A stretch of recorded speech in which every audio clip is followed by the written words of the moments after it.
call this meeting to order. Welcome to meeting number 86 of the House of Commons Standing Committee on Transport, Infrastructure and Communities. Pursuant to the order of reference of Tuesday, September 26, 2023, the committee is meeting to discuss Bill C-33, an act to amend the Customs Act, the Railway Safety Act, the Transportation of Dangerous Goods Act of 1992, the Marine Transportation Security Act, the Canada Transportation Act, and the Canada Marine Act, as well as to make consequential amendments to another act. Today's meeting is taking place in a hybrid format, pursuant to standing orders, and therefore members are attending in person in the room and remotely using the Zoom application. I wish to inform all members of the committee that all witnesses appearing virtually have been tested for today's meeting and have passed the sound test for the benefit of our interpreters. Colleagues, appearing before us for the first hour of today's meeting is the Honourable Pablo Rodriguez, Minister of Transport. Monsieur le Ministre, c'est un plaisir de vous avoir. Mr. Minister, it's a pleasure to have you with us this evening. On behalf of all members of the committee, I thank you for showing up here this evening. We will start with your opening remarks. On that note, you have the floor. You have 5 minutes, Mr. Minister. Thank you very much, Mr. Chair. Good evening, dear colleagues. Good evening, everyone. First of all, I'm the one to thank you for inviting me to speak on this important bill.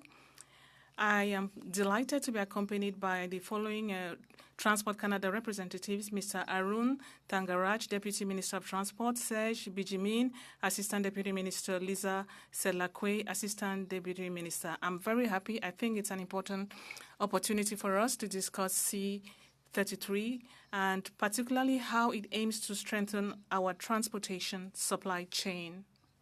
You don't need me to tell you this, but over the past 3 years, Canada's supply chains have been really put to the test, and it's been a very difficult time, and it is still difficult. COVID-19, increasingly frequent and intense weather events, Russia's war against Ukraine have caused and worsened supply chain disruptions. Et la grande majorité des Canadiens y ont... Most Canadians felt the economic repercussions of these disruptions, and we are still feeling them today. All this confirms the importance of having a strong, resilient, and efficient supply chain. That's why we set up the Supply Chain Task Force last year. You will remember, Mr. Chair. From the outset, we asked the group to study the ways of making Canada's supply chain stronger and more reliable. Consultation with industry representatives, and the group released a report with key recommendations. I'm sure you guys read it. And among these, the development of a national supply chain strategy. Alors, C-33 vient justement jeter les bases. Bill C-33 lays the groundwork for such a strategy. It's important to mention that even before the war in Ukraine or even before COVID, Transport Canada had begun 2 separate reviews. First of all, the review of the Railway Safety Act and the Port Modernization Review. These are done. They clearly reflect everything we've been through during those past 2 years. They highlight the need to modernize Canada ports and rail networks. And we can't forget something that you guys all know, that the majority of our trade passes through our ports, our rail system. So we always have to be ahead of the curve to modernize them. Et l'examen de la modernisation. The Port Modernization Review clearly demonstrated that our ports must work with and for Canadians. So we listened to the ports, what they had to say. We listened to the port users and to the port communities as well.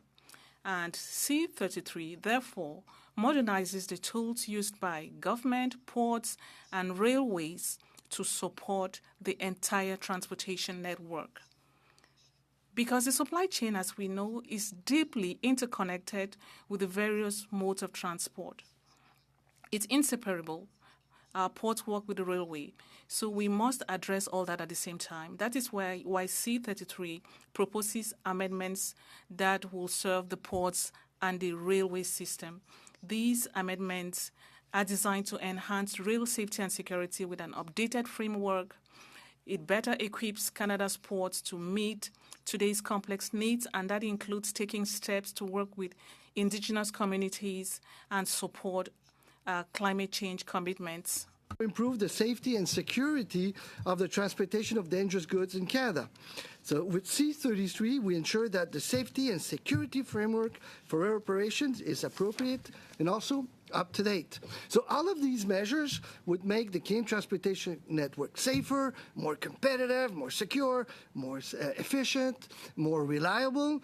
Et il faut le dire, Monsieur le Président, cette prochaine... Let's face it, Mr. Chair. This bill is crucial from an economic standpoint. We've been saying it for 3 years. Problems related to the supply chains are increasing the cost of living for Canadians, which is already very high. The adoption of this bill is therefore an important step for our economy. It's a step in the right direction, a big step in the right direction. That's why I'm happy to discuss it with you. I'm happy to take your questions. Ministre. Thank you, Mr. Minister. I'd also like to welcome the Deputy Minister Tangarai, Assistant Deputy Minister Lisa Sedlakwe, Assistant Deputy Minister Bijimen. Mr. Muse, I'll give the floor over to you. You have 6 minutes. Thank you, Mr. Chair, and thank you to the Minister for making time out of your busy schedule to be here as we conclude the witness testimony on C-33. And so let me start with a fairly straightforward question. And what in your mind is the number one thing that Bill C-33 is intended to accomplish? I would say it increases efficiency and accountability, to answer very shortly. Efficiency and accountability, okay. So you talked about some of the chronology of what led to Bill C-33. So the Port Modernization Review, which began in 2018, the Rail Safety Review of 2017, that's when it started. The National Supply Chain Task Force that was convened in January of 2022, so that's almost a couple of years ago. The report of that National Task Force indicated 13 immediate recommendations and 8 perhaps longer-term recommendations, had a fancy cover and a fancy logo. And also, by the way, I should add that this committee itself did study rail safety a year and a half ago. We had 33 recommendations, but yet we only see one small provision regarding rail safety in Bill C-33. So I guess all of that work over all that length of time, going back 6 years, do you really think that Bill C-33 is the best you could come up with? I think Bill 33 is a very good bill because, again, for the 2 reasons I gave you. First, on efficiency, it allows our ports to better direct traffic, to make decisions on how to be more efficient, to avoid anchorage, because we'll have information with the ports didn't have before, which allows them to guide traffic, to keep boats the least possible amount of time there, to load, reload. So that increases the efficiency and the accountability. Well, there's all kinds of measures that sure. To make sure that the ports understand that they have this very important economic role, but also a role within their community. So let me ask then, because we heard from a witness just on Monday afternoon that the Port of Vancouver, and you talked about the importance of our supply chains to our economy. Obviously, the Port of Vancouver, our largest port, our gateway to Asia, a significant portion of our trade going through that port, absolutely critical. And yet this witness indicated that the Port of Vancouver is ranked 347th out of 348 ports in the world. So that's the second worst performing port in the world. So what is your reaction to that? And then how does Bill C-33 actually improve this? That's exactly why we need the bill. That's another reason why I hope that we're able That's not what witnesses told us. That's why I hope we can work together to support this bill and make it, make it a reality, making the legislation. Again, it gives the capacity to the ports to make faster decision, better informed decisions. Same thing on the railway. You will know how many boats are coming, when the trains are there or not. So that allows you to move everything quicker and also avoid as much as possible anchorage. So I think it's a big improvement. So let me ask then, Minister, because at the first meeting studying this bill, we had some of your department officials here, and some of them are here again today. And I asked the question whether a cost analysis had been done, because we're adding reporting requirements and new regulation and committees and advisory committees and data reporting requirements. And the answer was no. No cost analysis had been done as to what impact, whether it's a small or large port, all of these new provisions we're going to add. And so we asked some of the witnesses, and we had varying answers depending on the size of the port, from a cost of $200,000 to adding 2 additional employees to implement the provisions of Bill C-33. So, this seems to me like you're adding all this cost. So how do you justify the fact that no cost analysis was done up front, and you're just going to foist this upon the ports? Well, what's the cost of doing nothing? What's the cost of being inefficient in the way we move the boats? What's the cost, monetary, but also inventory, and the environment, on the environment side of Anchorage? I mean, there are huge costs because there are the huge loss of opportunities also. So again, this allows ports to be way, way more efficient, trains to work in a more secure and efficient way also. And again, avoid Anchorage, avoid the impact on the environment, avoid the impact on whales. So that's a big chunk of the benefits that this brings that you cannot necessarily calculate it monetarily. Let me ask one more question, because my time is winding down.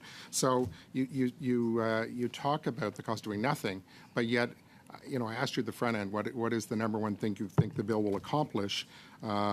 And I would actually submit the number one thing the bill accomplishes is nothing at all. We heard from witnesses. You don't have to take my word for it. I can replay some of their comments. Just on Monday, we heard a witness say no material impact on the efficiency of supply chain. So let me repeat that. No impact on the efficiency of supply chains at all. Missed opportunities. We heard that numerous times from witnesses. One witness went so far as saying that nothing would actually be preferable to this bill. So given these indictments, and look, I know that you were saddled with this bill from your predecessor, so in fairness, maybe would you commit today to withdrawing Bill C-33, actually doing a proper consultation with stakeholders, and doing so on an urgent basis, and then reintroducing it? Yes or no? Well, 5-second response, Mr. Minister. I disagree with the premise of your question. I think it makes a huge positive impact. There's been lots of consultations. You guys are doing super important work. There's been debate in the House. There will be in the Senate. Beaucoup, Monsieur le Ministre. And I still hope that you'll support the bill. Merci beaucoup, Monsieur le Ministre. Thank you very much, Mr. Minister. I'll turn the floor over to you. You have 6 minutes, please. Well, thank you very much, Chair, and thank you for being here, Minister. I was really pleased to hear you talk about environment being an important objective of this bill. And as I know you're aware, local stakeholders in Vancouver, such as the South Coast Ship Watch Alliance, have been very concerned about the environmental impacts of Anchorage. Light, noise, and air pollution that affect local citizens, sound and water pollution that affect the marine mammals, and there's hundreds of species at risk in the Salish Sea that are affected. So their view is that Anchorage has a negative impact, and that if ships arrived on time and on schedule, thousands of anchor days per year could be prevented from being necessary. So I'm very interested, given this, how the bill would improve the situation of the Anchorage. And just one last fact that they've put out is that anchor growth has quadrupled, while port tonnage grew by only 1/4. So it's growing 16 times as fast as actual delivery of goods through the port. So how does the bill help with that? Well, I think that's a crucial question here, because it talks about the importance of the bill not only on the economic side but also on the environment side. I mean, there are things. If you look strictly at the environment, there's a few things that are very, very straightforward. For example, Bill C-33 requires the ports to develop climate plans to reduce the emissions, and not only do they have to develop those plans, but they have to make it public. the ports have to report on the progress, on what they're doing in terms of emissions, in terms of the environment. So that is there. That's an obligation and will be monitored and will be public.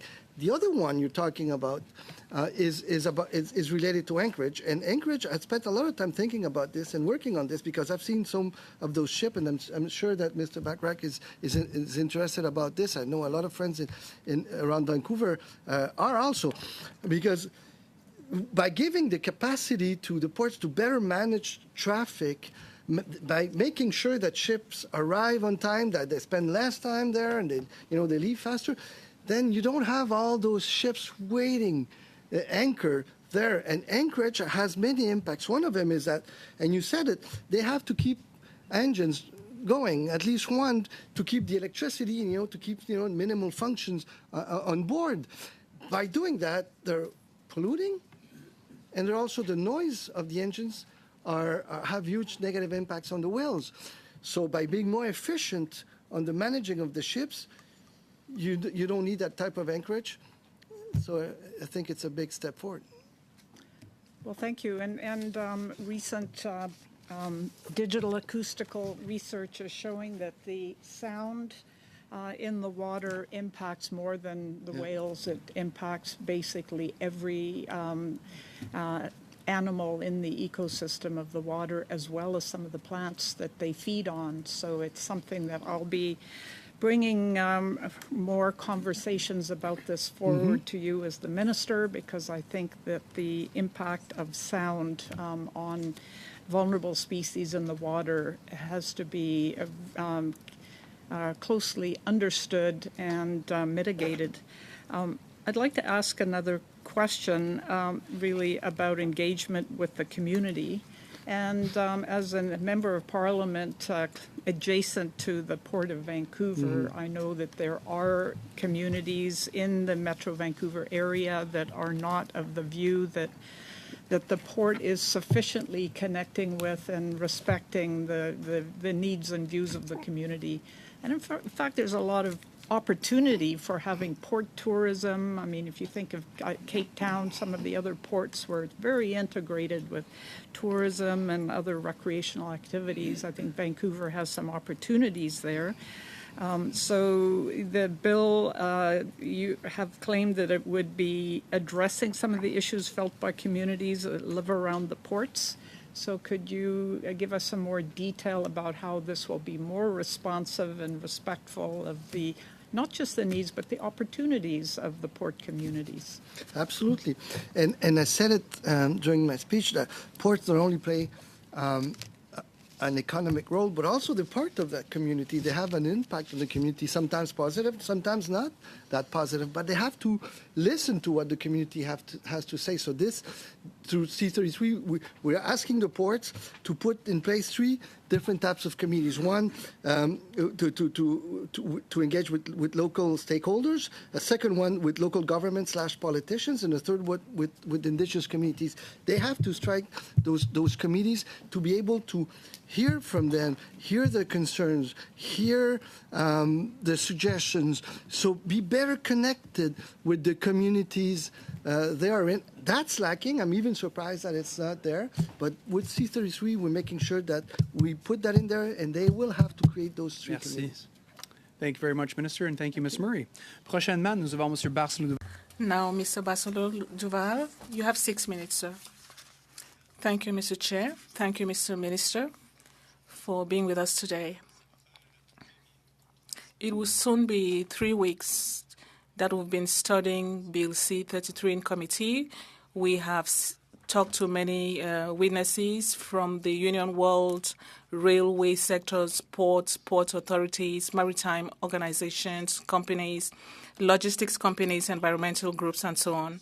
And what has surprised me is that apparently, amongst all these witnesses, no one is enthusiastic about this bill.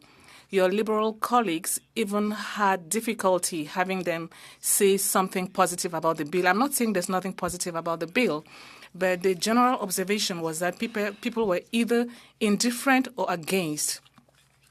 I'm surprised that you don't have that much support for your bill. Answer. I would like to thank members of the committee for the work you're doing, which is very important. I had many meetings with people who support the bill. There's no absolute.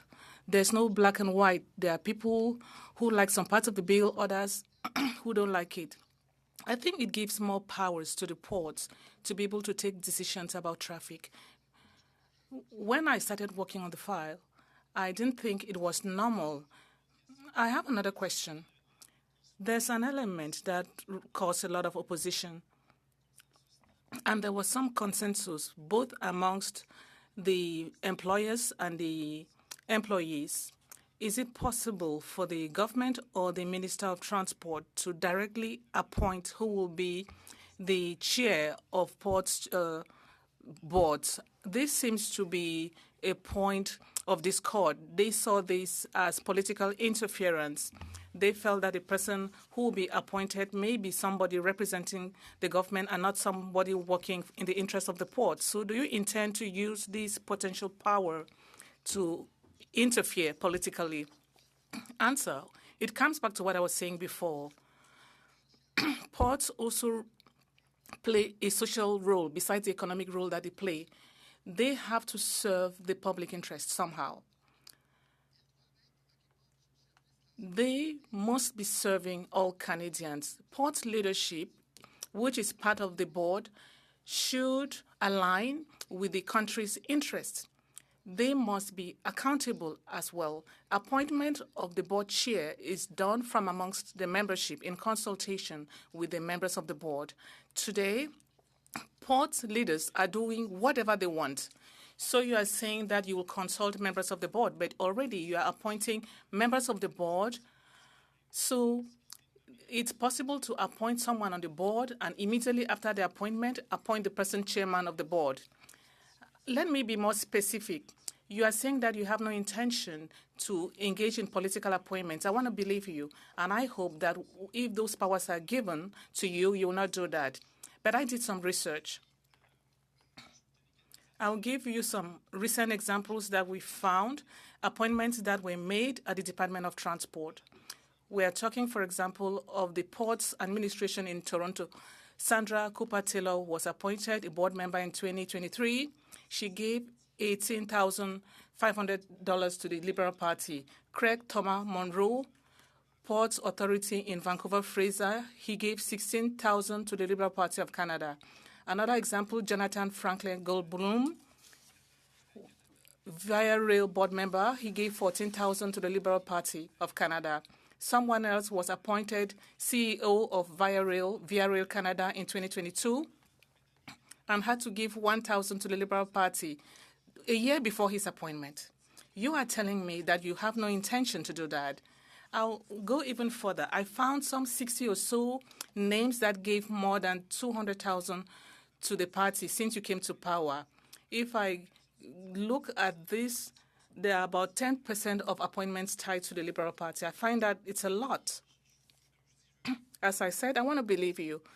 I don't have the impression that so far the powers you have been used diligently. Answer, you could come up with lots of people who have not given any amount at all. You chose something else. Well, but there are many people who gave money. I don't think 10% of the population have given to the Liberal Party. Why does giving money to a party make you incompetent? There are people who could have given to other political parties, the Bloc or the Conservative Party. You are right. They could be good liberal administrators, but what we've seen is a lot, 10% of appointees. But we're talking about 1% of the population. I think there's disparity somewhere. I have the impression that not necessarily that people were always appointed because of their political affiliations.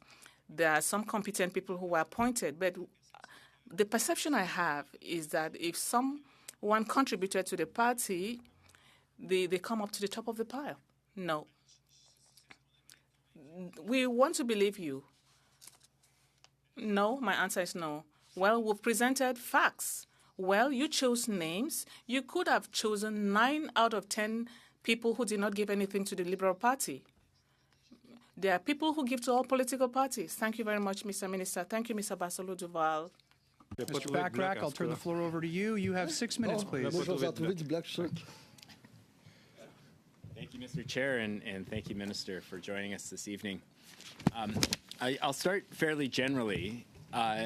It does seem like this bill is mostly based on the economic needs of the supply chain and on the need to address some of the challenges that we saw during the pandemic. That's certainly understandable. That it speaks to some of the recommendations from the fairly prescribed legislative reviews that took place many years ago. However, there have also been very strong concerns from communities and from people who are affected by the supply chain, looking to your government for more protection, more accountability. And part of that work was this committee's study on rail safety, where we heard from communities, we heard from unions, we heard from rail workers about their concerns. And the picture that they painted, as well as the picture that the Auditor General has painted, the chair of the Transportation Safety Board has painted, is a pretty bleak one. It leaves us with a lot of concern about the state of rail safety on this, the 10th anniversary of the Lac-Mégantic disaster. And yet, of the 33 recommendations in this committee's report, Bill C-33 doesn't address any of them. And it's hard, maybe my question to you is, how can this committee understand that as anything other than an insult to the work that we've done? Because these recommendations came from the people who've been deeply impacted by the supply chain, and they want changes. They want your government to have their backs. And yet the bill that we see in front of us doesn't have any of that. Why is that? Well, the bill does touch security and safety about on railways, but you spoke about Lac-Mégantic and you raised something extremely important. And what I'm wondering is, how is it still possible that 10 years after you have the same trains going there? And one of the things, when the Prime Minister named me in this position, the first thing I thought about it was Lac-Mégantic, because any Quebecer, and ask Mr. Barcelo Duval, will remember exactly where they were at the moment of the tragedy and the days that followed that tragedy. And I went there recently, and I spoke with the CP to make sure that they would do everything that's necessary to go around. And we have an agreement with the CP. We made that a couple of weeks ago. I made a deal with the city of Lac-Mégantic. I made a deal with the government of Quebec, and this will happen now. And the people, sorry, I just finished because and it's a bit emotional for me for many reasons.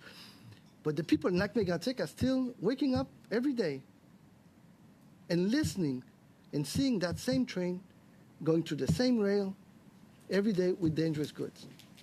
And yeah, that's one of the things and I guess what we're asking you for, Minister, is not just to talk to the companies and ask them to do better. You're the Minister of Transport. We want legislative protections. We want you to reform a law that is archaic. Why is it that these rail companies have their own private police forces, and when they have accidents that kill rail workers, they get to investigate themselves? Tell me that. Well, first, it's the way it works in many countries, not only in Canada, but in different countries. Not in the UK. Fake in many countries, okay? And the other thing is that they don't work in silos. They're like what they call the first line of defense in safety and security related to the railway system, but they're not the only police force that can investigate matters, right? So the RCMP, other police forces can and do that, and depending on where they have jurisdiction. For example, if something happens on a rail on the island of Montreal, probably the Police of Montreal will investigate there. If it's between Montreal and Quebec City, then probably la Sûreté du Québec, depending when they have jurisdiction. And they collaborate, especially for complex investigations, they collaborate together. I think if we look at what happened in the wake of the disaster in Field, BC, that killed 3 men, I don't think we would see collaboration. I don't think we would see a system that works for those rail families that lost their loved ones. Would you agree? They should have done better. Maybe I don't know all the details. So what we need, Minister, and what I wish I saw in this bill was we desperately need reforms to an archaic 18th century approach to rail policing. There's no reason that multi-billion-dollar companies should get to police themselves. Air Canada doesn't have its own police. We desperately need this, and I'm appealing to you, I'm urging you to, at the very soonest opportunity, bring forward a legislative reform that gets rid of rail police, private corporate rail police in Canada, and brings in a proper, accountable police agency that is paid for by the industry and reports to a civilian oversight commission. This is what they do in the UK. It's, I think most Canadians are shocked to hear that rail companies get to police themselves. I'm going to turn to one more, if I have 30 more seconds. But again, You have 40 more seconds. They are 60 more there, seconds. but they're not working tellers. Again, they collaborate, and other police forces are allowed and investigate quite often too. But I hear what you say. My last question, and I'll ask it, and then perhaps you can answer next round. The ports have said to us they don't understand why this bill contains these 3-year reviews of their borrowing limits. They've come to you with concerns about the time it takes to get their borrowing limits approved, and they don't see how what you've proposed in this bill does anything to improve that situation. So when it comes back around, I would love it if you took a few minutes to explain, because I know we have folks from the ports in the room, how what you've proposed speaks to the concern that they have around Can I borrowing answer now? limits. Unfortunately not, Minister. There's 3 seconds left, so we'll wait until the next round. Okay. Thank you, Minister, and thank you, Mr. Bachrach. Next, we have Mr. Strahl. Mr. Strahl, I'll turn the floor over to you. You have 5 minutes, please. Thank you, Mr. Chair. And usually a minister comes the first meeting to present their bill and talk about its many benefits. The minister, you had the benefit, or you should have had the benefit, of having reviewed the testimony from over 10 hours of witnesses that have been before this committee before you have arrived today. And whether they've been rail companies, marine groups, port users, port authorities, port terminal operators, unions, environmental groups have all said that this bill is either a bad bill for their sector or it does nothing to improve the situation with supply chains. Your opening statement could have been given by Omar Alghabra. I heard that speech in the spring. So why haven't you listened to the industry groups, to the unions, to the environmentalists, to everyone who has been before this committee up until today's meeting, and come to this committee with what you're proposing to change, as opposed to telling us it's a very good bill and many people are telling you how great it is, when your Liberal counterparts at this committee couldn't find anyone to come and defend it? You won't be surprised if I disagree with the premise of the question and most of your comments, Mr. Strahl. There's a need. Comments of the witnesses. There's a need for this bill. It's an important bill. Is it a perfect bill? No. And is it a bill that everyone goes crazy and yoo-hoo, we're supporting Bill 33? Not necessarily. But is it making structural changes? It is. For ports, for train, for the environment, also for the link between the ports and the community, the importance of striking those communities with community leaders, with Indigenous people, with local governments. That's fundamental. Are you against that? Are you against the fact that we want to eliminate it because it's necessary for the environment, it's necessary to improve the supply chain? Are you against that, Mr. Strahl?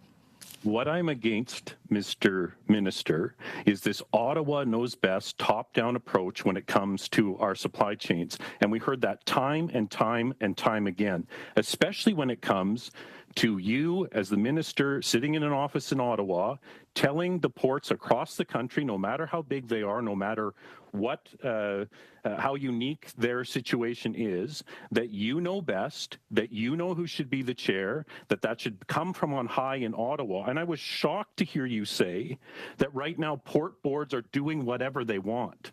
That is simply not the case. What they are doing is trying to efficiently move goods throughout the supply chain, and this bill will actually make that more difficult by inserting you and your political ideology into the board of directors. So why are you not allowing ports, which are supposed to be at arm's length from government, to operate at arm's length from government? Why this Ottawa knows best approach to port governance? Well, again, I have to disagree with the premise of your question and again, most of your comments, Mr. Stroll. And with all respect, I respect very much what you do. We work together as whips for a long time. It's not necessarily an easy job, but this bill makes a lot of changes in terms of supply chain efficiencies. It helps to improve relationships between the ports and local communities. It helps improve the safety and security at the ports. And it also is asking the port also to work in the public interest because they have a role. Yes, the role at the economic level is very important, but also in terms of a member of that community, they have a role to play.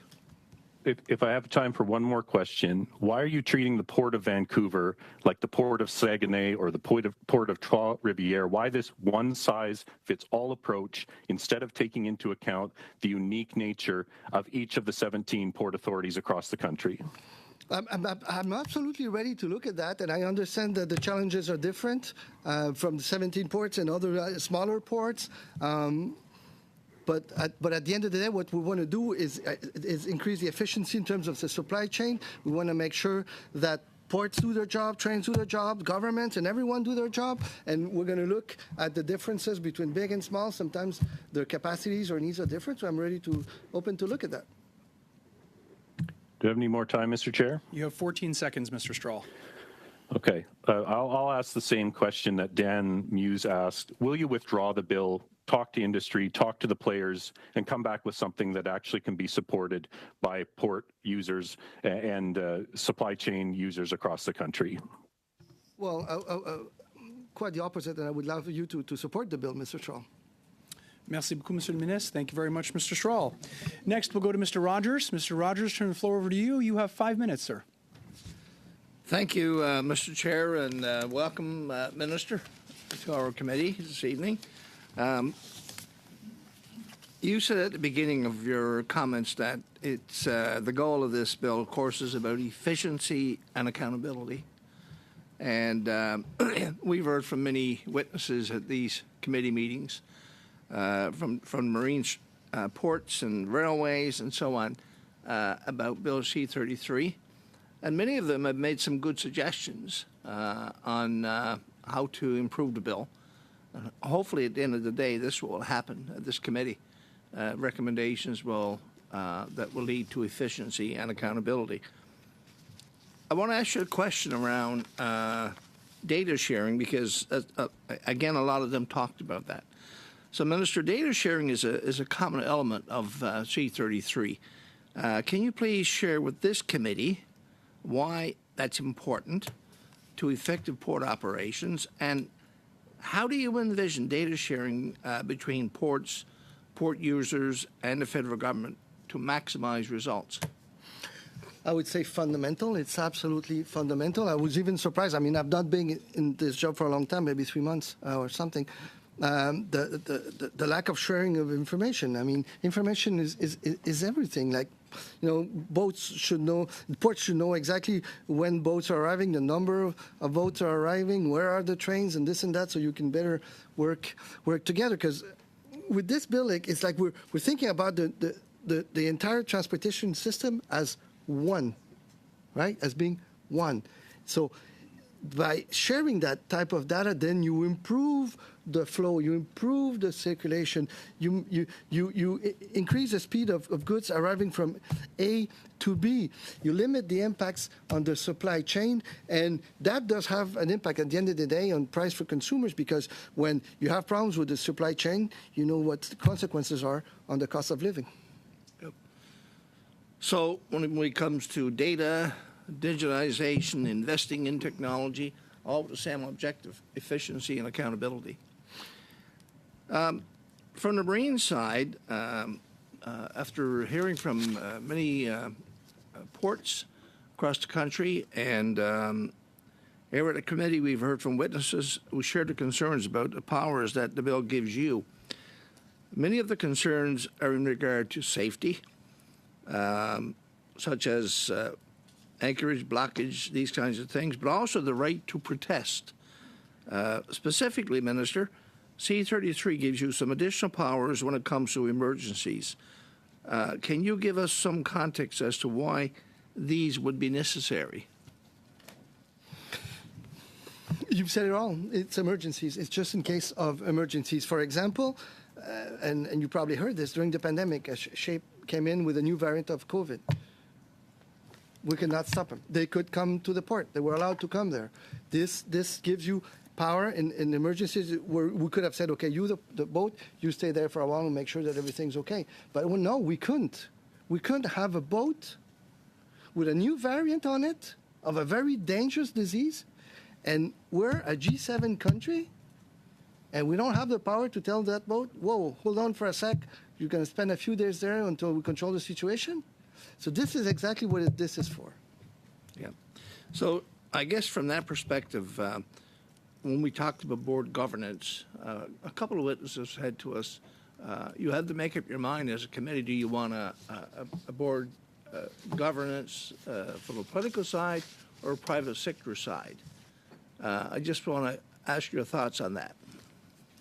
Well, I think you need a board of directors that's there for the port, and for the community.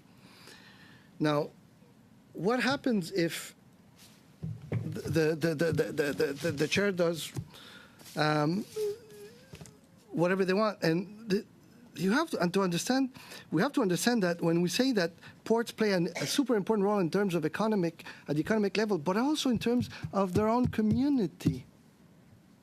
Their impact is huge, and that's why we're striking those trees committees. We're asking them to have the committee and speak with Indigenous people, speak with local leaders, speak with local governments and politicians, and listen. Not only speak, but listen and adapt. Because sometimes the recommendations come from there are amazing, and they're going to help you. So I think that, I think it strikes the right balance. I think it's necessary. I think it's required. And maybe not everyone falls in love with the bill, but it's a step, definitely a step in the right direction. Thank you, Minister, and thank you, Mr. Rogers. Thank you, Minister. Prochainement, nous avons M. Barsalou-Duval. À vous la... Now, Mr. Barsalou-Duval, you have 2.5 minutes. Thank you, Mr. Chair. Mr. Minister, many people say that apparently there's not much enthusiasm in favor of the bill your predecessor submitted or tabled in Parliament.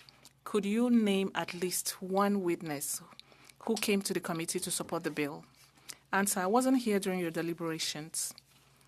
Many people like some parts of the bill and do not like some other parts of the bill. I understand. Overall, no one came to say that the bill was great. They really wanted to see this bill pass. I'm saying this because I think it's important. All the matter of the right to strike. Many union people came to tell us that they thought their right to strike may be compromised because some provisions in the bill seems to give a lot of powers to the minister to manage ports and to do emergency to end strikes. So they talked about seeking legal opinion. So I don't know if that was done. So what assurances could you give to people to be sure that there's no threat to the right to strike? There's no threat. Thank you. I appreciate it. That's an efficient answer. That's a very good answer. I agree with him. But let me add, I have another second question. I'll let you answer the two. It's very difficult to discuss the two, for two people to talk at the same time. I want to talk about the difference between major ports and small ports. We talked about quarterly reviews, meetings to talk with the citizens, indigenous people, and in many places, people found that there wasn't enough dialogue with the ports. So maybe this would make sure that there's more dialogue and more transparency. But you have the Port of Montreal and the Vancouver Port. Maybe they don't have the same resources like the Saguenay Port, which has about 14 employees. Witnesses came and said it was going to cost $200,000 to introduce that and recruit 2 people. Is it not better to say we're going to find a way of distinguishing the major ports from the smaller ones since they have more resources? And then for the small ports, they could do something that is in between. Is it not better to do that and maybe exempt them totally Unfortunately, Mr. Minister, you don't have any time left. Mr. Bachrach, I'll turn the floor over to you. 2.5 minutes, please. Thank you, Mr. Chair. Very, very briefly, Minister, on my last question, how does the 3-year rolling review of port borrowing address the concerns that ports have brought forward with regard to borrowing limits? Well, I've been following that because that's a very important discussion, and I know it's been raised a few times. And I understand also that ports can sometimes be frustrated by the current process. Sometimes it takes time, and speed is very important. I need this, I have to invest, and then getting a loan takes a while. But the fact that you have those every 3 years meeting, so 17 ports every 3 years, 5-6 ports a year, gathering the information, having those reports every 3 months, and not audited, by the way, but regular reports, allows us and the banks to have more information more regularly, so it accelerates the decision after when the loan is required. And by the way, the minister, there can be loans on successive years too. You don't have to wait to go to Fair enough, Minister.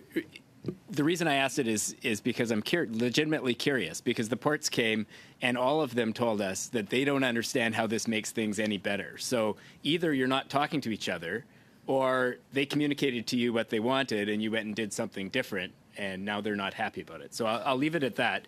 That's your opinion. Fair enough. What I observe at the committee table. We have witnesses come, they tell us things, you tell us things, we try to compare the two and make sense of it.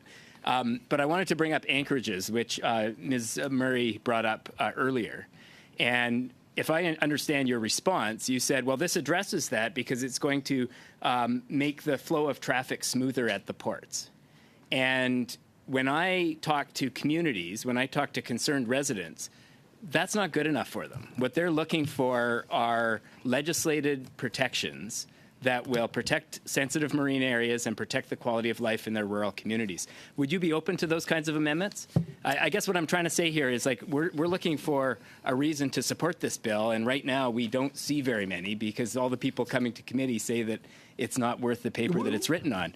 Are you willing to consider amendments that would strengthen legislative protections for communities affected by anchorages? 15-second response, please. I'm always open. Hey, those that know me, I've been a minister for a while. I'm always open to amendments if they make sense and we're able to put them and do it. But we have the same objective, and I think that what we're putting in place will help us with this anchorage and help us in terms of the environment also, which is super important. So we have the same objective.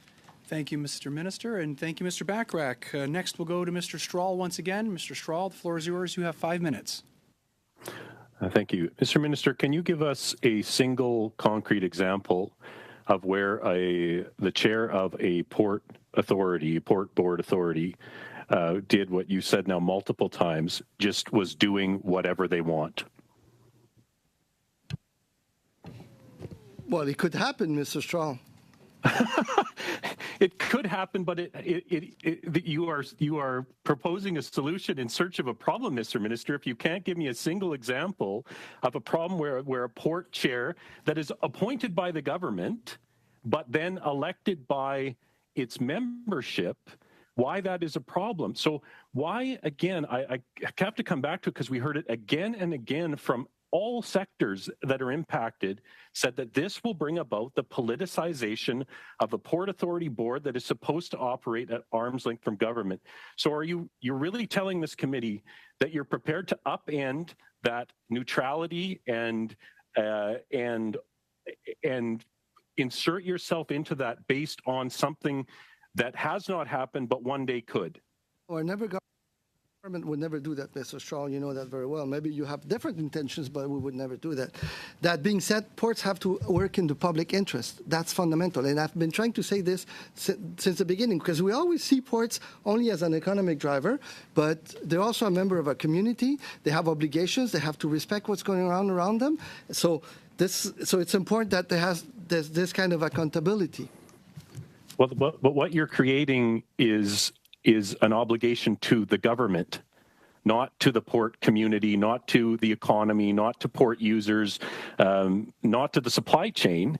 You're saying you report to me and I will tell you how to run your board. I think it's absolutely incredible that you cannot point to a single example of why you would completely upend the way that port boards operate. I want to turn to Doesn't another. work in Salo. It works with his own board.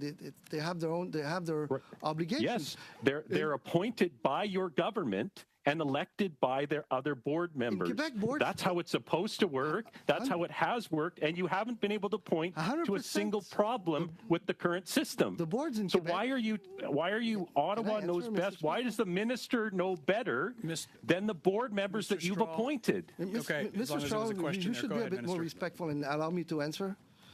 In Quebec, for example, the boards are 100% of the boards are chosen by the government of Quebec. Is that the best idea? Not necessarily. But do these people act on the interest of the government, on the interest of the port and the communities? It's in the interest of the port and the communities. And that's what we need. Okay. The port, Let's go- the port authorities, the chair, and the board to do. Right. So there's no problem, but you've decided that you need more influence over port boards. I get it. On the issue of anchorages, unless the issue of loading grain in the rain is managed, there's 170 days of rain at the Port of Vancouver, 170 days where they can't load grain. This will continue to back up at anchorages, no matter how many people want to wish it away, or that you say that you can make things better for the whales because of active vessel traffic management, which is already underway at the Port of Vancouver. How can you propose to reduce anchorage time when we can't even load grain in the rain at the Port of Vancouver for 170 days a year? By better managing the traffic, Mr. Strong, by making sure that ships arrive on time, that ships arrive at specific time, that the trains are there, that there's better communications, that data is shared. It's fine if the trains are there, but if they can't unload, if you can't load grain onto a vessel, the vessel will remain there or at anchorage and cause backup. So what are we doing? What is the government doing to ensure that grain can be loaded in the rain in Vancouver? The grain in the rain is an infrastructure challenge. It's not something that's in the bill. It's going to be solved through It affects anchorages, investment though. decisions and investment and infrastructure decisions, and that's up to my colleagues and you guys to discuss all of that.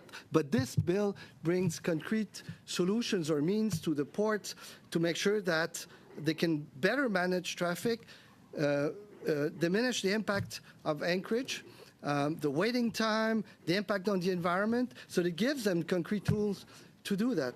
And so having a positive impact on the supply chain. Thank you. Thank you very much, Mr. Strahl, and thank you, Minister.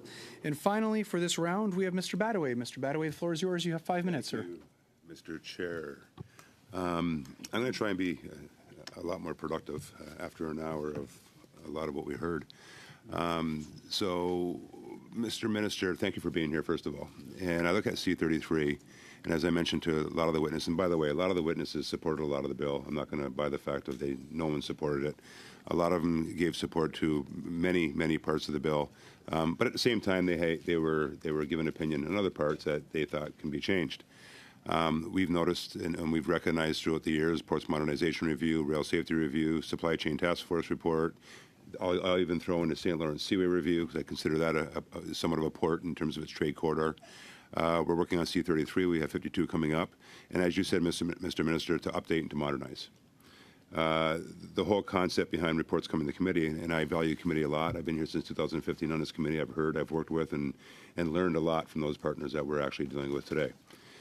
With that said, and upon learning and listening and learning, here's a bill that gives opportunity for the door to be wide open for people to walk in, take all those reports, all those different the bills included, and really create the first part of a transportation strategy, integrating transportation logistics, not just in Canada but bi-nationally, which we heard from CP Rail the other day, CP Kansas City. So my question to you is this. As we move forward, and we hear a lot of the comments made tonight, we hear more importantly, the comments from the partners, do you feel this is just the start of the conversation? That in fact, listening to those partners, listening to the witnesses that we actually listen to expect this committee to simply do its damn job and come back with amendments instead of bitching about everything that they think they heard, to come back with amendments and actually present them to you and your team And of course, with that, if there's an expectation what this bill is going to be and accomplish, it will be done so through the work by the witnesses, testimony received, committee amendments, back to you, and of course, with that said, a bill that can hopefully make most, if not all, more productive in the jobs that they're doing within their port authorities and the transportation or rail sector and others that this bill's attaching to. Absolutely, you're right on, and I also want to thank you, Mr. Badaway, for all your work. I remember sitting with you on this committee in 2015. I was parliamentary secretary to the Minister of Infrastructure. So you've been here a while. You know your stuff, and I want to thank you for that, and for the work you're doing as also as parliamentary secretary to the Minister of Transport. And yes, this is a start. But an important start. There's many things in there. There's other stuff, as you said, in Bill 52.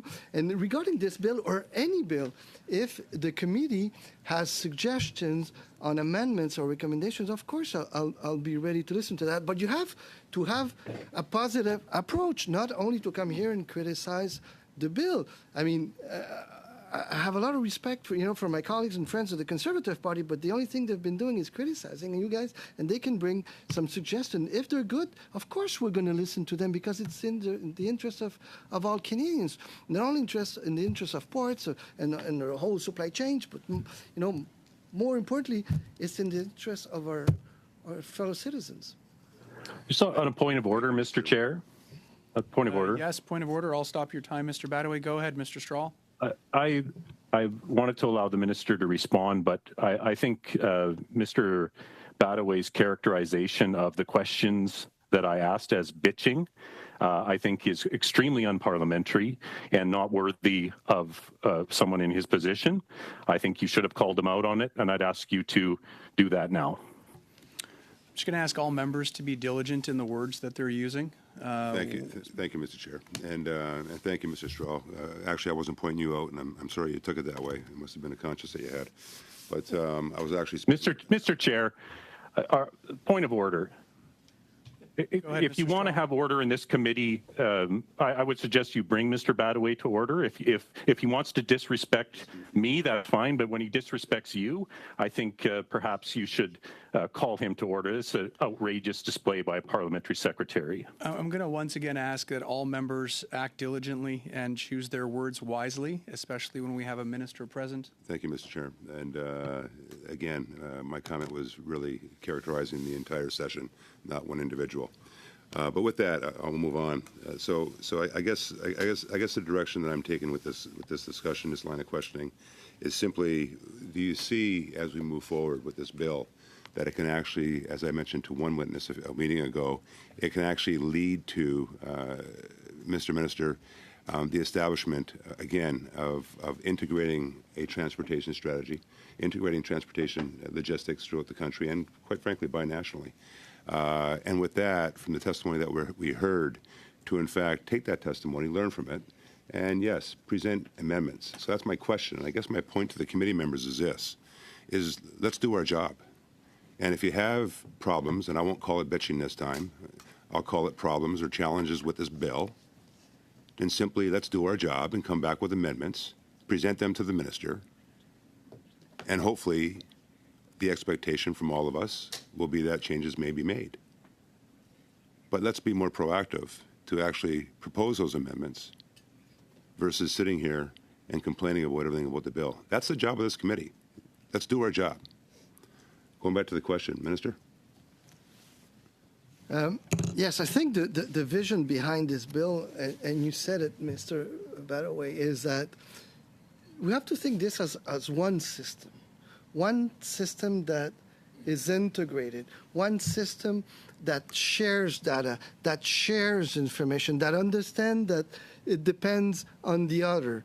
And if one part is weak, the whole system is weak. So you're absolutely right in the sense that we have to see what we do with those lenses, not only on C-33, but on 52 and on that's it. Perfect. Thank you very much, flies when you're Minister, having and fun. thank you, Mr. Badaway. Minister, on behalf of all members of this committee, I thank you once again for being with us this evening, especially at this late hour. I'd like to thank all of the associate ministers for their presence as well. Colleagues, I'm going to suspend for 2 minutes as we prepare for the next round of witnesses. We are adjourned. We're suspended for 2 minutes.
Colleagues, appearing before us for the second half of today's meeting, we have from the Shipping Federation of Canada, Mr. Christopher Hall, President and Chief Executive Officer, who's joining us in person. Welcome, sir.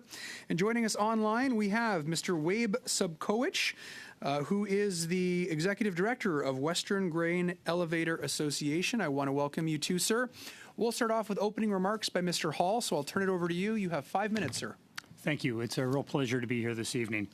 The Shipping Federation of Canada is the national association that represents the owners, operators, and agents of the ocean ships that carry Canada's imports and exports to and from world markets. We support the government's efforts to modernize Canada's marine transportation system, not only through Bill C-33, but through several other legislative initiatives, including the marine sections of Bill C-52 and the amendments to the Canada Shipping Act and the Marine Liability Act, which came into effect this June. When viewed in conjunction with the recommendations of the National Supply Chain Task Force, these initiatives represent the most extensive transformation of Canada's marine transportation system that it has undergone in the last 25 years, and one which is long overdue given the shocks, disruptions, and challenges the system has experienced since then. As relates to the Canada Marine Act, we note that Bill C-33 provides updated language regarding the Act's purpose, which now extends to managing marine infrastructure and services in a manner that maintains resiliency and safeguards national security, and for managing traffic, including moorings and anchorages, in order to promote supply chain efficiency.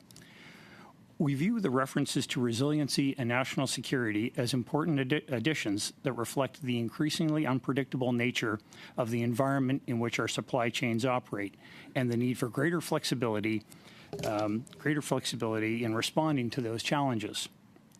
Although we also support giving ports explicit authority to manage marine traffic, we would caution that this represents a very small piece in a much larger puzzle of solving efficiency challenges at ports such as Vancouver. Indeed, these challenges cannot be resolved without considering the broader context in which ships operate, and where factors such as rail and road infrastructure deficits, labor availability, labor stability, and productivity challenges, and rail performance issues, to name a few, all play a major role. Bill C-33 also gives the Minister new regulatory authority to compel users and port authorities to share information and data in support of marine traffic management. This represents an important first step in developing a national supply chain data and digitization strategy, as per the recommendations of the National Supply Chain Task Force. However, if this strategy is to be successful, it will be important to ensure that data sharing commitments by stakeholders are based on incentives rather than penalties, and that the strategy's primary focus is on connecting existing digital platforms rather than building new ones. In addition, government departments and agencies, particularly CBSA, must also be prepared to join the digitization effort, ideally by migrating to a maritime single window reporting model for collecting data from supply chain stakeholders. Finally, although we will not be making specific comments on the amendments that pertain to the governance and reporting requirements of the CPAs, we do believe that these amendments will require additional scrutiny and consultation if they are to gain the level of buy-in from stakeholders that will be necessary for their successful implementation. Turning now to the proposed amendments of the Marine Transportation Security Act, we are pleased to see the addition of the new purpose section, which articulates the Act's overall objectives. However, we have concerns regarding the very broad criteria under which the Minister may impose security-related measures, which essentially extends to any circumstance that creates the need to, quote, deal with threats and reduce direct and indirect risks, end quote. Although we support the Minister's enhanced ability to act quickly in response to threats or risks to the marine transportation system, the lack of specificity I knew I'd stumble on that in committee, specificity, and I did that 100 times perfectly at home. The lack of that detail as to what qualifies as to a threat or a risk makes it difficult to ascertain what constitutes a legitimate need for immediate action. This is important because these broadly construed criteria serve as the trigger for the minister's ability to exercise the continuum of powers that are at his or her disposal under the Act, which include not only the ability to make regulations, but also to issue interim orders, issue directions to vessels, and issue emergency directions, which are outside the normal regulatory process and the normal checks and balances that are accorded to it. Finally, as relates to the Customs Act, we note that Bill C-33 proposes amendments regarding the time and manner in which goods are to be made available for examination, and the need for goods to be examined in a secure area, et cetera, et cetera. This raises serious concerns to whether CBSA has the necessary facilities, infrastructure, and personnel for conducting cargo examinations, and whether it has the necessary funding to address the significant deficits that currently exist in these areas. This is a major and ongoing issue of concern in the marine mode, as it has been our experience that CBSA's current lack of resources not only impedes the efficient examination and movement of cargo, but also hinders the development of new shipping services and market opportunities at ports across Canada. These conclude my comments. Thank you very much. I'll take your questions. Mr. Hall. Next, we'll go to Mr. Sobkowicz. Mr. Sobkowicz, the floor is yours. You have 5 minutes for your opening remarks, sir. Thank you, Mr. Chair and members of the committee. The Western Grain Elevator Association is a national association of grain companies, and we handle in excess of 90% of Canada's bulk grain shipments. And today I'll highlight our views and observations on C-33 in the context of the grain supply chain. So alongside the lead up to Bill C-33, as was pointed out in the earlier session, the Supply Chain Task Force report was tabled in October of 2022. And the task force report refers extensively to Canada's competitiveness and prosperity and the need to create a competitive transportation system and the need to address the power imbalance between transportation service providers and shippers. And it rightly positions shippers and exporters as drivers of the national economy and places the needs of those who produce and sell Canada's resources as paramount. It's in the WJ's observation that the spirit of Bill C-33 is in stark contrast to that of the task force report, and we have some examples. So the first area of inconsistency is port governance. So the federal government has the objective of increasing the volume of Canadian agricultural exports and is investing in infrastructure projects that help increase the flow of goods. And at the same time, in the last 11 years, grain farmers in Western Canada have grown 9 of the largest crops on record, and mostly through innovation. And this is a good news story for Canada. We have, however, seen past decisions by port authorities that were not in the grain sector's best interest, and this led to our organization advocating for changes to port governance to provide more representation for tenants and the provincial economies where the product is originated. I feel like we're losing focus and sight on the fact that ports are there for the national economy first and foremost, but instead Bill C-33 does the exact opposite, and it increases representation from local municipalities and the provinces in which the ports are located. And that raises a real concern for us that port operations are going to be governed by local issues rather than the national interest. The second suite of concerns has to do with vessel management. And with a growing crop, we face the challenge of evolving the supply chain to move more product each year. And this is not a situation of trying to find ways to do more with less. In practical terms, we need to find a way to have more vessels ready to load in the Port of Vancouver, not less. It's Canada's largest working port designed for commerce, and it has to be first and foremost viewed through that lens. And Bill C-33 will enable the creation of a regulated system to restrict the presence of vessels in Canada's ports. A national consequence of increasing trade is an increase in vessel activity.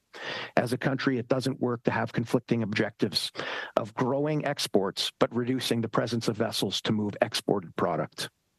A major contributor to increased days at anchor is the ongoing challenge for the railways to deliver enough trains on time and in the appropriate sequence. Some of those things are outside the railways' control, and some of them are within. But Bill C-33 only addresses the symptoms of vessel numbers and vessel wait times, while ignoring the root cause of inadequate, unpredictable, and often poorly executed rail service. And I heard the minister speak earlier that the bill addresses end-to-end supply chain issues and that it needs to be looked at in the fullness of the supply chain, but we don't see that in the bill. If the government intends on passing legislation to help supply chains, it really has to look primarily at rail car supply from the railways versus rail car demand from exporters on a week-to-week basis, and introduce legislation that provides disciplines that matches rail car supply with demand. Vessels wait for rail cars to arrive, and that's why they're waiting in Vancouver. It's not because of poor management by grain exporters. Demand for Canada's exporters must be set by customers and not by the railways. Bill C-33 not only ignores this root cause, but will regulate vessel activity to match limitations already in place due to the rail environment. So instead of liberating supply chains to operate commercially, we see it as restricting vessel activity to match the restrictions already in place in the rail sector. The third suite of areas has to do with appeals and dispute resolution. Bill C-33 falls short of establishing dispute resolution processes that are typical of legislation where a similar imbalance of power exists, as we find between ports and their tenants. And it should include a straightforward means for tenants to appeal unfair or unreasonable decisions of a port authority. And there are mechanisms in other sectors where the same scenario exists, but it's not there for the marine sector. And in addition, Bill C-33 should address the obvious conflicts of interest that arise in a port's dual role as a developer and a regulator, and this is a topic on which the bill is silent. I just have a few more comments, and the fourth area. Unfortunately, we're already about 10 seconds over, Mr. Sobkowicz. I'll have to cut you off there, but we do have a copy of your remarks, and we'll make sure that those get included in your witness testimony for today. We'll go right away to our line of questioning, and for that, I'll turn the floor over to Mr. Muse. You have 6 minutes, sir. Thank you, Mr. Chair, and thank you to both witnesses. Mr. Sobkowicz, I probably butchered the name. Sorry about that. You said the spirit of Bill C-33 does not align with the National Supply Chain Task Force, which is certainly a comment that we've been making as well, particularly the urgency of the recommendations of that Supply Chain Task Force. The minister, and you heard the testimony, talked about how when I asked what was the one thing, he said the efficiency of supply chains and accountability were the two things that Bill C-33 delivered. How would you react to that? We don't see that in this bill. What we see is legislation that intends on addressing symptoms rather than root causes. And so we have for many years been advocating for improvements to the Canada Transportation Act to create an environment where you have more of a balance between railways and shippers. When grain companies put on sales programs, they need to get the rail cars in order to get the grain from the country elevator system to port terminals to load those vessels. And not only do they need to have enough capacity, but they need to have the trains move in the right sequence. Otherwise, what we end up having to do is berth a vessel, load it partially, but we don't have the rest of the grain that was supposed to arrive, so we have to send it back to anchor, bring in the next vessel to load perhaps canola, because that's the train that came in. And so that's a big part of the reason why we have too many vessel movements and vessels staying too long. It has to do with rail car supply, and it has to do with sequencing of trains. And there's nothing in this bill that addresses those. Right. So you've talked about that because, and I was going to ask, I mean, rail cars are part of the problem with supply chains, and you've identified that. But what does Bill C-33 do to actually remedy that? There's very little actually in Bill C-33 on rail. In fact, one little part about railway safety, and not even very robust at that. So I know you were cut off earlier. I don't know if there's other comments you want to make with regard to the integration of rail in the ports and how that's impacting supply chains. Well, thanks for that. I wanted to talk about the blockades and the work stoppages. And the one positive note we have about the bill is Section 107 that gives the minister the power to direct the port to stop unsafe activities. And and that relates, we think, to blockades. That does have some merit, but for the grain supply chain, strikes and lockouts and work stoppages are also a significant issue. And so we wanted to flag that as well, because a blockade has as big of an impact on the supply chain as a work stoppage, and we've seen too many of those in recent years. We had a witness on Monday who said that in their view there was no material impact on supply chains from Bill C-33. Would you agree with that, and want to speak a little bit about that? I wouldn't agree with that. The impact is we're replacing when grain terminals are receiving grain and from rail cars, and the rail cars, we don't know necessarily which train is showing up when. So they need to be nimble in their ability to manage vessel traffic in order to get those trains unloaded and in order to get those vessels loaded and out as early as possible. Export terminals, they pay significant demurrage charges to the vessel companies. If the vessel stays longer, they pay contract extension penalties to their customers. They could default on a contract. So there's a high level of incentive for grain exporters to get those vessels in and out as quickly as possible. And in the absence of measures to put disciplines on the ability to receive enough trains in the right sequence, they need to compensate for that by having flexibility on the vessel management side. And what this will do is replace that with a regulated system for managing vessels, which we don't think is going to be helpful. Thank you. So, Mr. Hall, I got about a minute left, so I just want to give you an opportunity to elaborate. You raised data sharing concerns as well as concerns about the ministerial powers in Bill C-33. So maybe in the remaining minute you can talk a bit about that.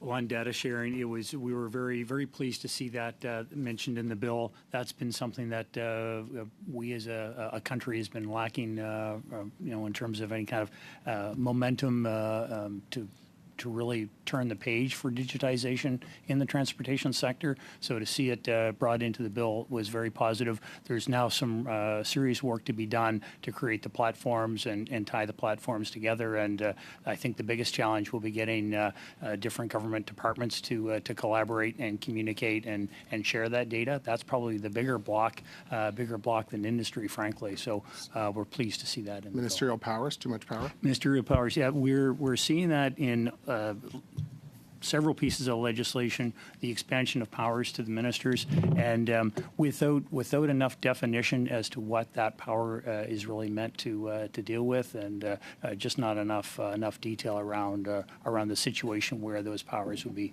brought into play. Right. So the ability of the minister to appoint the board chair, for example, is a cause for concern from your point of view. Those were interesting points that I was listening to. We were refraining from speaking to the governance aspects, leaving that to the port authorities and others to very strongly articulate. But certainly, we wouldn't want to see that process politicized any more than it already is. Thank you. Thank you very much, Mr. Hall. Next, prochainement, nous avons Madame Koutrakis. À vous la parole. Madame Koutrakis, 6 minutes. Thank you to our witnesses for being for your testimony this evening. Mr. Hall, it's really nice to see you once again, and thank you for your important work. I was looking at the 2022 annual report of the Shipping Federation of Canada, and to quote your objective, and quote, "Our overall objective is to work towards a safe, efficient, competitive, environmentally sustainable, and quality-oriented marine transportation system." From a supply chain optimization perspective, do you see the measures of this legislation supporting increased efficiency? And how? Some, absolutely, particularly on the data side. That is definitely an improvement. I think the amendments really call out the need for the system to be more resilient and more flexible to deal with the problems that we've had with supply chains in the last couple of years. So although there may not be a lot of concrete changes, just the fact that the bill now references, or the various acts now reference resiliency as being a key component, and security being key components, that will have knock-on effects in the follow-up regulations that I assume will follow. And do you think that the measures that have been, the changes, the updates, could they have been written up in a different way to make it even more efficient and effective? Or do you think what is in there right now is sufficient? You can always do more, that's for sure. It was a very large bill covering 5 or 6 different acts, so a very complex piece of writing, I know. Some of the points that Wade just made, we can certainly support. It's not perfect, that's for sure. There are certainly some gaps, but on balance, we view it as at least a step in the right direction. No, will it make us lean, the leanest trading partner in the world? No, there's still a lot of problems, labor being one, and just overall, some overall port efficiency problems and capacity constraints, but at least it's a step in the right direction. Thank you. And my next question is to Mr. Sobkowicz. I hope I pronounced your name correctly. In a news release issued July 20, 2022, from the Canadian Agriculture Group's Ready for the Most Important Harvest in a Generation, they launched a campaign called Canada Ready. And you were quoted as having said, "We are working in a port oversight system that simply lacks proper checks and balances, in contrast to what we have in rail or air transportation, where there are tools available to hold people accountable for decisions." In your opinion, do you believe that Bill C-33 addresses those concerns that you have spoken about?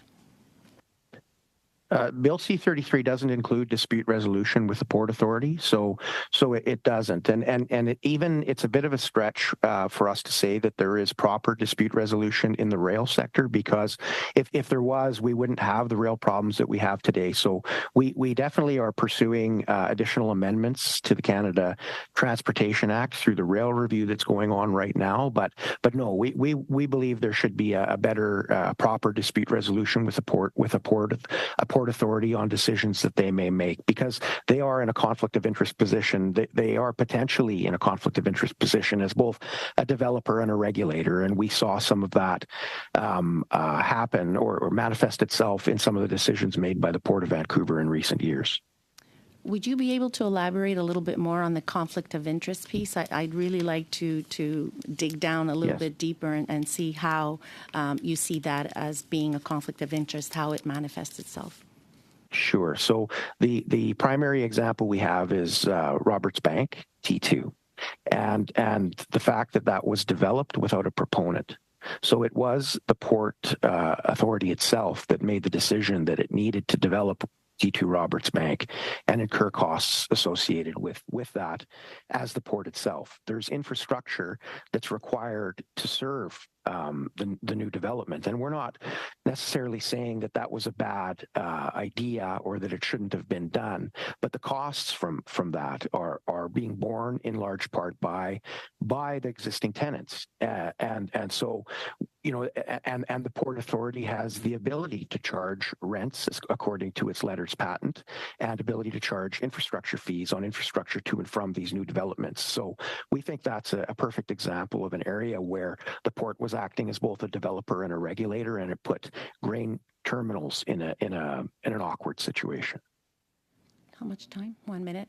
I'd like to take this opportunity actually and say that, previously when the minister was here in the previous panel, I thought that it was quite telling with his openness and flexibility. So I think what we're doing here tonight and having this testimony with your recommendations and, your feedback, I think that we all welcome as a committee and the minister himself to receive these submissions. And if we can strengthen this bill to be what it should be, because we're not just changing the bill for today, but for longer term, I think that there's a willingness and an openness on the part of all of us here, including the minister, to do that. So I through you, Mr. Chair, I say please do so. We'd be very interested in hearing more. Thank you, Ms. Koutrakis. Prochainement, nous avons Mr. Barcelou-Duval. À vous la... Mr. Barcelou-Duval, you have 6 minutes. Thank you, Mr. Chair. Welcome, Mr. Sobkowicz and Mr. Hall. Thanks for coming to our committee in charge of transport. I'll start with Mr. Hall. A while ago, you seemed to say that there are lots of powers given to the minister, and that's something we also observed. We found that the minister had a lot of latitude when it comes to what he can do with limited restrictions, limited guardrails. If the minister, for example, feels that there's an issue, well, I think that the word feel is weak. So on your end, do you think it takes some limitations to the powers, and what should be the limits to be put on the powers? Should there be any demonstration done by the minister? I would like to hear what you think about that. Thank you for the question. Opposed to interim orders and ministerial orders and direct directions to vessels as a normal form of governance. We see that those types of instruments being having the potential to be abused and used more frequently than they should be, and used as a method to essentially circumvent the normal regulatory process where there is extensive consultation and inputs from industry in order to get to the right place. Yes, the minister needs the ability to act quickly if there is an emergency, but we haven't seen any situations in recent times where there has been that great of an emergency where an interim order or a ministerial order was appropriate. But yet it's that wording is being introduced in every piece of marine legislation. It was just brought into another piece of the Canada Shipping Act 2001 recently, and we were quite vocal about that section. It just without that definition of exactly what it can be used for and in what circumstances, it's just very broad and open to interpretation and potential for being I won't say misused, but in situations where the other process would. Thank you. I would like to come back to something. Do you have any suggestions besides definitions on the methods that the minister could use to be accountable when he uses that section? Maybe it requires some moderation to make sure that there's no abuse. Maybe he must show that it's needed. I'm just giving you ideas, but I just want to know if you have any ideas. Thank you. Not enough detail that would help with any drafting of new wording, but certainly just any way to circumscribe those powers a little bit better would be helpful, or just remove them altogether and let the normal regulatory process take its course if that change is needed. Inaudible, okay. I would like to move on to another topic. The distinction between the big ports and the small ports. I think you were there when I raised the issue with the minister, and unfortunately he didn't have time to respond. I hope we'll have time this time around. If I'm not mistaken, you worked at the Saint-Jean-Terre-Neuve port, which is also a small port. Do you think it is justified to have rules of operation when you look at the additions in C-33, which may be different for small ports? The reporting the new reporting requirements are certainly going to be a burden for the small ports. There is no question. The problem with that from a shipping industry perspective is that cost will be put back onto the users of the port, whether they be the port tenants or whether they be the shipping lines calling the port. At the end of the day, the users will bear that cost. So that's our, that would be our primary comment about the additional reporting measures for the small ports. Larger ports, yes, they have adequate resources. Et à partir de quelle taille à peu près As from what size do you think a port goes from big to small? Is it from 5 million, 100 million? Well, you're in a better position to tell me about the industry. Could you give us more ideas? ports have a very unique way of describing themselves. Sometimes they'll describe their size in terms of the total tons of goods shipped. Sometimes they like to refer to the number of containers. Then they'll refer to other volume measures. So the answer is it depends. I'm sorry, that isn't a clear answer, but the 17 CPAs, they're all very different, as you know, and the old expression is if you've seen one port, you've seen one port. But there are certainly many small ones within the system and a few larger ones. So you can probably draw your own conclusions as to which ones would probably struggle under the new reporting requirements. Merci. Thank you, Mr. Hall. Merci, Mr. Barcel-Duval. Thank you, Mr. Duval. The floor is yours. You have 6 minutes, please. Thank you, Mr. Chair, and thank you to both of our witnesses for joining us. I'll start with a couple of questions for Mr. Sobkowicz. I hope I pronounced that somewhat close. I see a thumbs up. In a previous meeting, there was a representative from Global Container Terminals who expressed some concern about the ports wanting to increase their borrowing limits. This is something we've heard repeatedly from the ports. And I'll just quote their testimony. They said, increasing the borrowing limits for port authorities does not necessarily stimulate private investment. Rather, it can deter it. This happens because port authorities must repay what they borrow with interest, and this cost ultimately falls on the shoulders of terminal operators, which in turn pass it on to their customers, leading to potential inflation. I'm just wondering if the WGEA shares the concerns that have been expressed here with regard to the port passing these costs on to customers. In principle, we do have a concern. We've had some major disputes with the port on some cost items.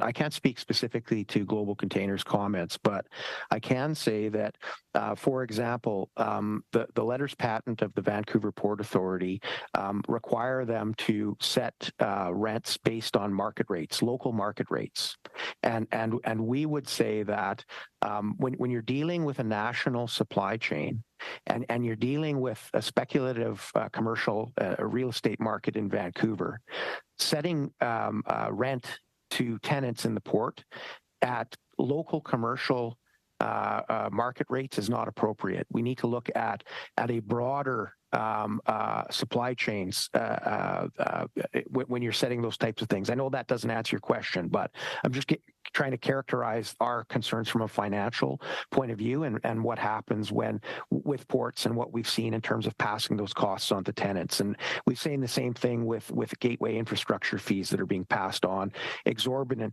amounts of money. So to come around to answering your question as directly as I can, anything that increases costs onto port tenants it should be avoided, because in some cases you can pass on those costs to customers, but we're competing in a global environment, and if we can't supply grain that the customer wants at the price that they want, then someone else in another country is going to do it.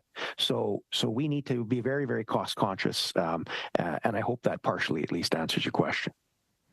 Yeah, thank you for that.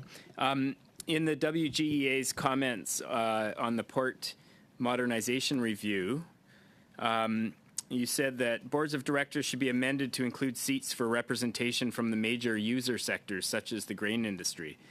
Now, we've had an interesting conversation at committee in discussing this bill about the makeup of port boards and potential conflicts of interest and how to manage that conflict. If a direct representative of a user group like the WGEA were to sit on the board of the Port Authority, how would you see managing that potential for conflict of interest?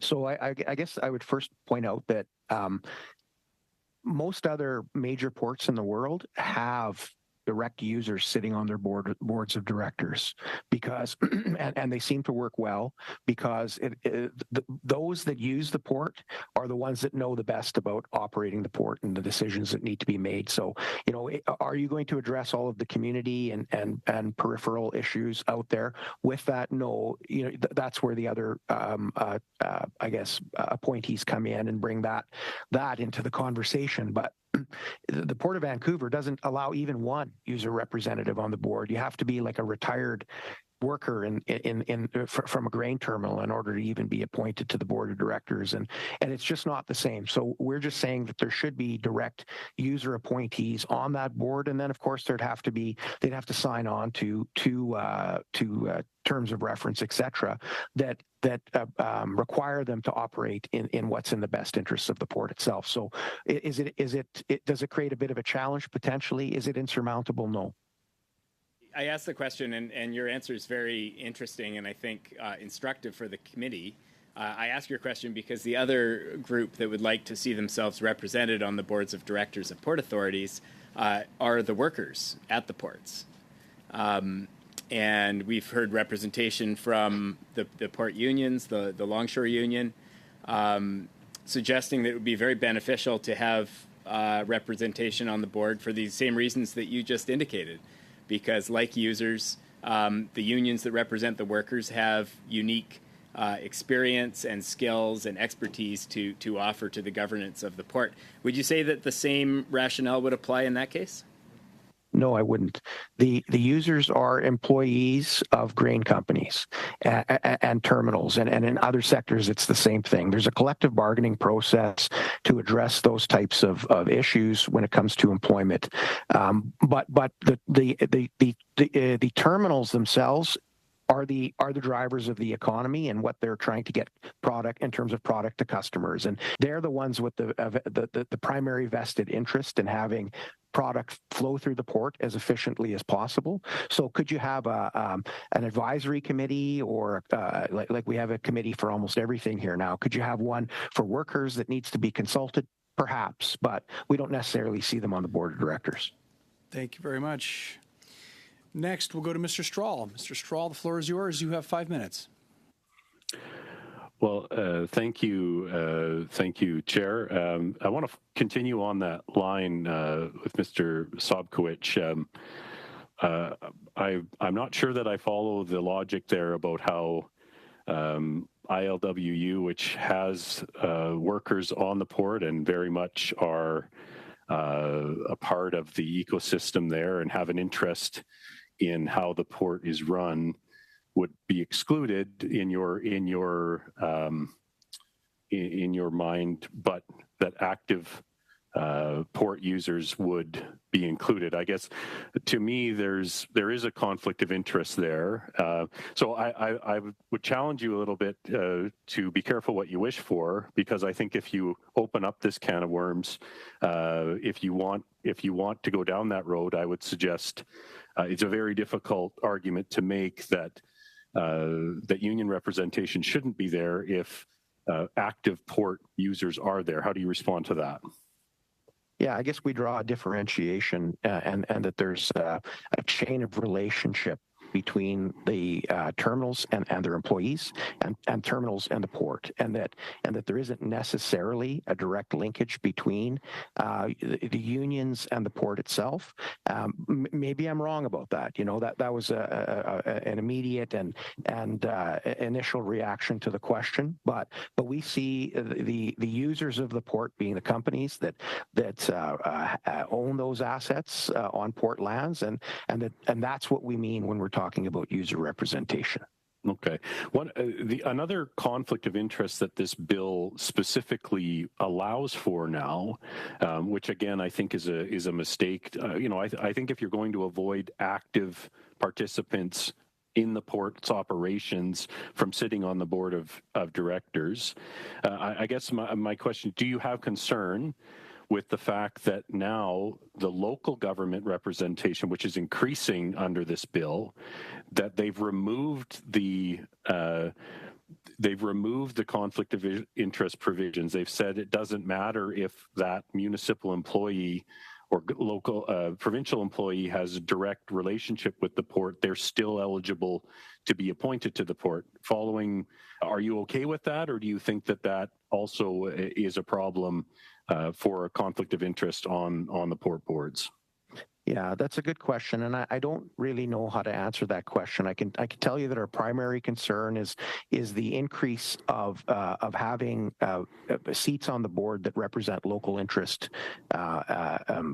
primarily, and so that's where our concern is focused. We haven't considered the question you're asking about conflicts of interest of individuals. So there are two new positions, or a maximum of 2 new directors that are envisioned in this bill that can be appointed. Both of them, as you say, are local to the port's location.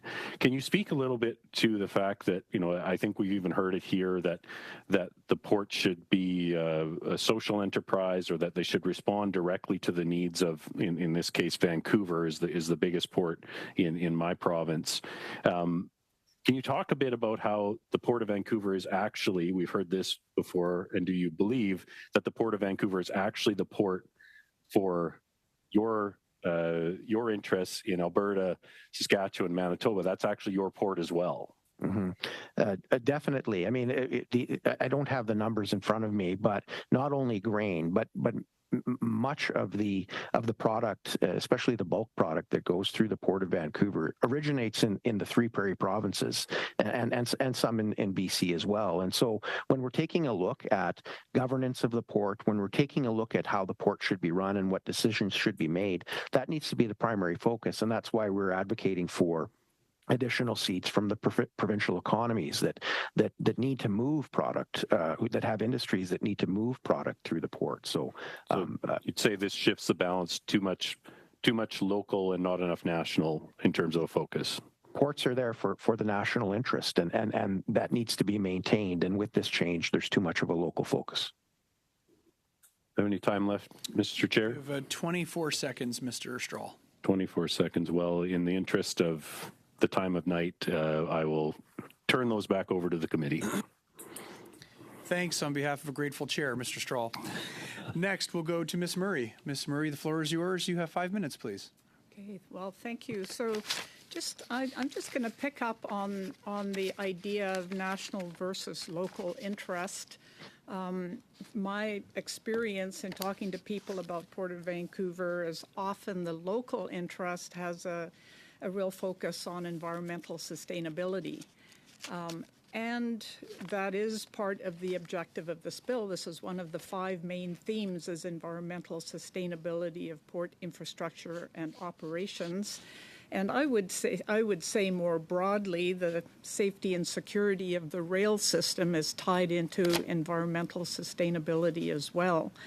So I wanted to, a second piece of that is that your organizations are very much subject to social license, the support that there is for the operations, transportation, whether it's shipping or rail. The public's social license is a very important element. So I would like to get your thoughts about the degree to which this bill is doing what it is aiming to, which is increasing environmental sustainability, whether it's through supply chain efficiency or preventing of spills and accidents, whether you feel it's doing sufficient, and whether there are ways in which you see potential amendments to improve environmental sustainability through those kinds of improvements. So, Mr. Hall, why don't we start? Thank you. Yeah, I'll take that. So, generally, I think most ports are doing a pretty good job. Having worked in that system for over 7 years, my exposure to most of the other ports across the country is that they had those principles at heart most of the time, especially in the last few years. And the need to intersect appropriately with the community is also top of mind of all Canadian port authorities. What I think the bill does to improve that is, despite the extra resources that may be required for the smaller ports on the additional reporting, I think that additional reporting adds another layer of transparency and accountability to a port authority that will only serve the public to the good. Ports are doing a lot of good things. A lot of times it stays within that port ecosystem, and word doesn't get out about the good things that industry as a whole are doing, or the Port Authority, or the collaborations that take place. So perhaps the new reporting requirements and the new community liaison groups that ports must establish will perhaps bridge that gap, albeit a resource problem for the smaller entities. Can or should ports have any power to determine the fuel sources of the shippers that are coming into those ports, or do you see that as something? How can ports nudge forward the reduction of bunker C use and the requirement for lower carbon fuels? Well, fortunately, we don't burn bunker C anymore. Haven't for a lot of years, very fortunately. The drive to decarbonization of shipping is obviously a global initiative. It will take a number of factors all coming together. Frankly, the ports really won't have the ability to drive that. They will need to be ready to respond for what the new fuels are and the production of those fuels. Ports need to be ready. They need to have the land available. Because all of the fuels will require massive land use if that port is to be considered a bunkering port. Many won't. The whole bunkering network around the world will dramatically change as we transition to new fuels. There will actually probably be more bunkering ports required. There'll be a whole redistribution of bunkering around the world, and how that will look remains to be seen. But I think ports they're keeping a very close eye on it, particularly the European ports and the Asian ports, and they're making some very good strides. But it is extremely expensive, as you can imagine. And with reduction of sound and noise from shipping, how do you see this bill potentially helping to reduce that impact on our threatened orca, but salmon and the whole marine ecosystem? I suppose you could make the argument that if the movement of ships is more efficient, then you will thereby decrease the volume of ships and therefore improve the sound levels. I think well, that's a key objective of this bill. So. That's a key objective. Yeah. Will the traffic flows be diminished that much to make a marked difference in that degree for underwater noise and some of the other factors? I think that only time will tell. Well, thank you. And if I have time for... Fortunately, there is no time left, Ms. Murray. No worries. Next, we will go prochainement. On va aller avec M. Barcelou-Duval. Mr. Barcelou-Duval, you have 2 minutes. Thank you, Mr. Chair. My question goes to Mr. Sobkowicz.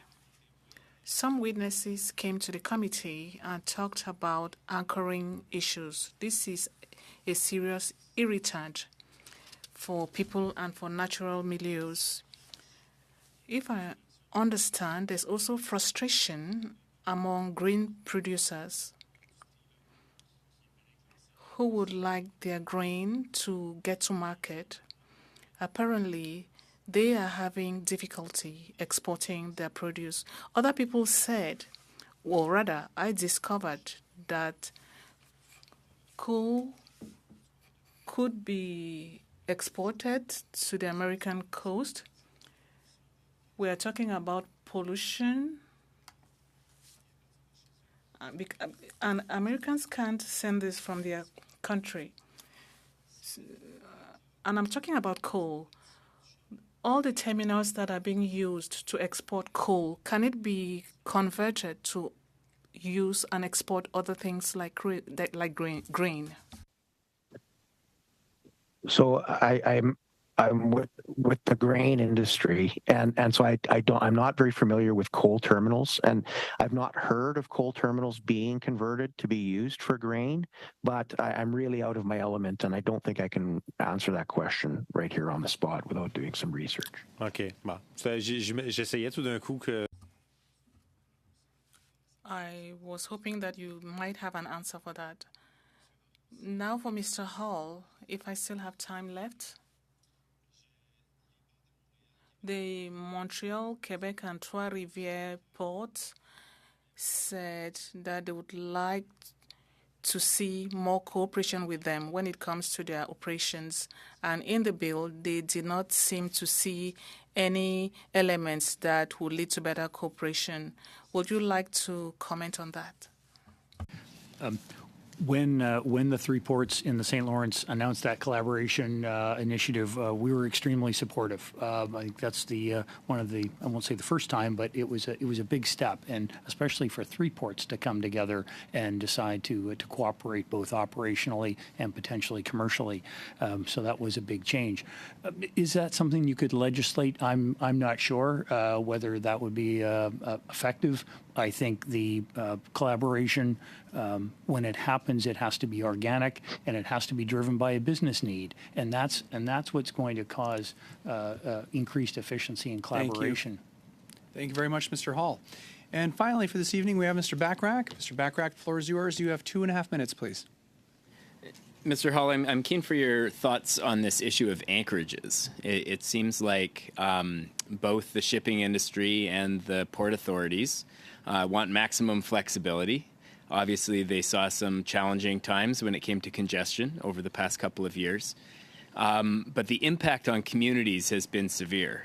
And communities that are seeing this industrial traffic park on their doorstep, emitting all sorts of air pollution, noise pollution, threatening really sensitive marine ecosystems, they don't see it as being a good thing or even necessary. And they want the minister to step in and put in really strong legislative controls that prevent companies from using, not all anchorages, but certain anchorages in certain areas for the reasons that I've outlined. Does that not seem like a reasonable thing, that given the number of anchorages out there and given the validity of these concerns that communities have expressed, that taking some anchorages off the table through legislation, maybe not entirely, but at least, not allowing companies to park there for 14 or more days, seems like a pretty reasonable thing. Protecting communities and the environment is certainly reasonable. No arguments there. But make no mistake, anchorages are as important to ports as the various terminals and docks and piers that are within the port confines itself. In fact, anchorages should really be considered part of critical infrastructure of a port. Reducing anchorages reduces the ability for a port to be flexible. It reduces the ability for the terminals to operate in normal trading, in the normal course of trading. I think Mr. Sabicowicz spoke to it.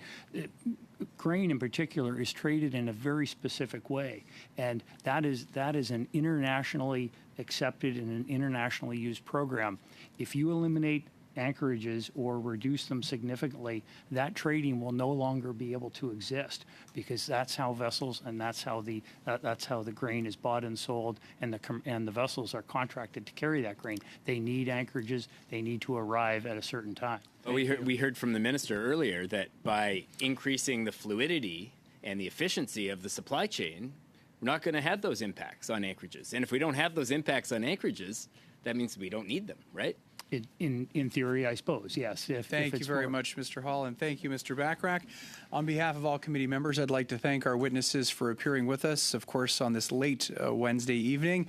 I will ask all witnesses to please leave the room or log off, and I thank all of our and all of our members. Oh, yes, Mr. Badaway. Thank you, Mr. Chair. Just a quick question. This is the last meeting for the study. So a question for you to the clerk. What is the expectation for the next meeting to actually deal with what we've heard, the direction that this committee wants to take? What's the process? Thank you, Mr. Badaway. I'll turn it over to the clerk for a response to that. So the next step are the amendment to be submitted to the clerk of the committee. So myself on the Friday, November 10th noon. That's the last moment, and then you will have the close by close on Monday, November 20th. Including the amendment. Excuse me, Chair. I point of order, Mr. Chair. I couldn't hear the clerk at all. I don't know why. I'll ask. Sorry about that. We will ask the clerk to repeat the response to the question of Mr. Badaway.